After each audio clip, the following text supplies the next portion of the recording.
அனைவருக்கும் வணக்கம். இந்த ஜோசா லூக்கஸ் பிராண்டோட சேர்ந்து கிட்டத்தட்ட 3 வருஷமா அந்த பயணம் செஞ்சுட்டு இருக்கேன்.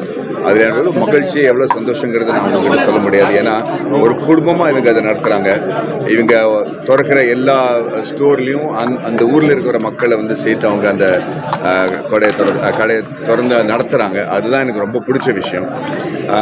சாரோட பயணத்தை பற்றி நம்ம பேசணும்னா அவர் வச்சிருக்கிற விஷன் அவ்வளோ வருஷம் முன்னாடி வந்து இந்த மாதிரி ஒரு மலபாரில் வந்து கோல்டு வச்சு ஆல் ஓவர் த வேர்ல்டு இவ்வளோ பெரிய ஒரு புகழ் என்ன சொல்கிறது பெருமையோட ஒரு கோல்டு அண்ட் ஜுவல்லரி பிஸ்னஸை திறக்க முடியுங்கிற ஒரு நம்பிக்கையை வச்சுருக்கிறது வந்து கிட்டத்தட்ட 80 வருஷம் ஆச்சு. 80 years ago அவர் அந்த விஷன் வச்சுருந்தார், விச் வாஸ் அமேசிங். அண்ட் துபாயும் சரி, மிடில் ஈஸ்டும் சரி, எல்லா இடத்துலையும் அவர் போய் பயணம் பண்ணி இந்த இவ்வளோ பெரிய ஒரு சாம்ராஜ்யத்தை உருவாக்கியிருக்காருன்னா அது வந்து உண்மையிலேயே பாராட்டக்கூடிய விஷயம். கோயம்புத்தூரில் இது 2வது showroom for JoSAA Lucas. I am congratulating John, Paul and Varghese, all of you all the very best, and I'm so proud and happy to be the brand ambassador. Thank you. Sir, Coimbatore வந்திருக்கீங்க, GT Naidu பற்றி.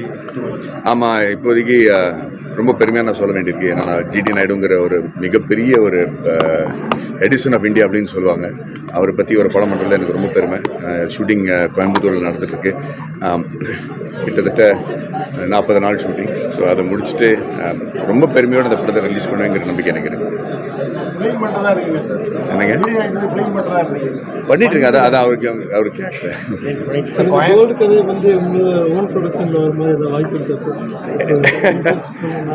ஏன் அது பேசுகிறோம், நல்ல ஐடியாவாக இருக்குது. நீங்கள் சொன்ன idea நல்லா இருக்குது, அது வந்து ட்ரை பண்ணிடுவோம்.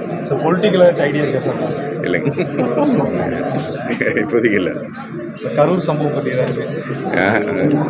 அப்புறம் அதுதான் இந்த பெரிய விஷயம். இன்னைக்கு இவன் பாவங்க இவ்வளோ காசு செலவழிச்சு இந்த விழா பண்ணியிருக்காங்க, அதை பற்றி நம்ம பேசணும். நன்றிங்க. Okay, thank you.